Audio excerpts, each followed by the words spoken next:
Today, we're going to talk about something really cool: how workshops that use live animals are creating these amazing, inclusive new ways for all of us to learn. Okay, I know what you're thinking. Sounds like the setup to a joke, right? But seriously, the answer reveals a really powerful new way of teaching. So, how can these creatures, and a few others, totally flip the script on the learning experience? Let's dive in. All right, first things first, we've got to understand the basic challenge we're facing. This whole section is about a simple fact. When it comes to learning, one size definitely does not fit all. And this is really the heart of the matter. The traditional classroom with all its lectures and reading, well, it just doesn't click for every single student. Some people need to get their hands dirty, to move around, to see things in a whole new light. There's actually a word for this, and it's neurodiversity. And it's such a great concept. It's not about something being wrong or a deficit. It's just about a difference in how our brains are wired. It affects everything: how we talk, how we learn, how we organize our thoughts.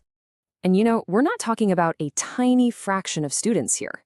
Research suggests that somewhere around 10 to 20% of all students are neurodivergent. That's a huge part of every single classroom, just brimming with creativity and ideas that we need to find better ways to connect with. So, if the old school model has some gaps, what's the solution?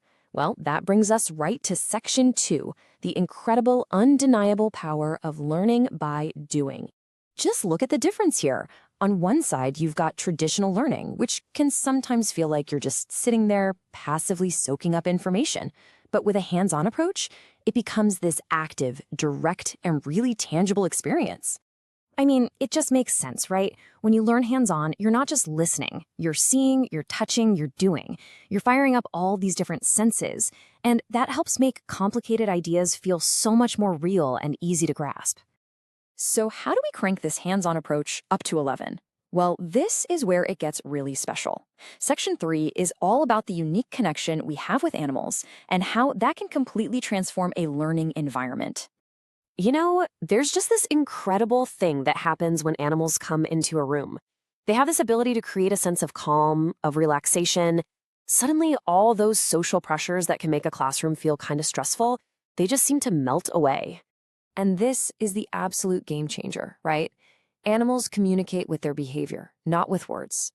For so many learners, this takes away that fear of saying the wrong thing or being judged. It lets them feel more confident, more comfortable just being themselves. And you see the change almost instantly. Students who might usually be pretty quiet suddenly have a million questions. Their natural curiosity just takes over, and it sparks all this amazing discussion. The whole vibe of the room just becomes more engaging for everyone. Of course, for any of this magic to happen, the space itself has to feel safe. And that brings us to Section 4, creating a sensory-friendly environment where everyone feels comfortable enough to explore. Think about it. Loud noises, super bright lights, things happening without warning, all of that can be overwhelming for anybody, but especially for learners with sensory sensitivities. A regular classroom can sometimes feel like a total sensory minefield. So these workshops are designed completely differently. They have quiet spaces you can go to if you need a break. They dial down the loud sounds and harsh lights. They use clear pictures and visuals. And maybe, most importantly, you can participate however you want. You can watch from a distance, or you can get right in there. It's all about making sure you feel secure so the learning can really shine. Okay, all that theory is great, but what does this actually look like for real people? This is the best part.